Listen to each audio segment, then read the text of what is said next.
কি দেব ভাবছি তোমায় এটা নিয়ে ভাবি, ছোট একটা প্রয়াসে মনের কথা সব। জানিস বল্টু, দুনিয়াটা এখন হাতের মুঠোয়। বড় বড় বৈজ্ঞানিকরা এখন অনলাইনে সব দিচ্ছে, এমনকি অনলাইনে এখন বউ পাওয়া যাচ্ছে। অনলাইনে এখন বউ পাওয়া যায়। কি বললি রে তুই? সত্যি নাকি রে? তাহলে তো আমাদের কপাল খুলে গেল রে পল্টু। কি রে থামলি কেন? গুগল প্লে স্টোরে নামাতে হয় নাকি? অত সহজ না রে ভাই, সবকিছুর একটা নিয়ম আছে, কিছু কঠিন শর্ত আছে। শর্ত? আমি 7 সমুদ্র 13 নদী পার করব। বলো কি করতে হবে? শর্ত হলো পকেটে মাল থাকতে হবে, টাকা ছাড়া এখন কাকপক্ষীও মুখ খোলে না।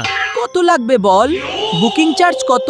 তার আগে সার্ভার চেক করতে হবে। তুই এক কাজ কর, 1 কোয়ার্টার মালের পয়সা দে, শরীরটা চাঙ্গা করি, তারপর অ্যাপের নাম বলবো। এই নে ভাই টাকা, আজ রাতে নেশাও হবে, আবার বিয়ের স্বপ্ন দেখবো। লোকে বলে নেশা করলে বুদ্ধি কমে, আর আমার তো ভাগ্য খুলে গেল।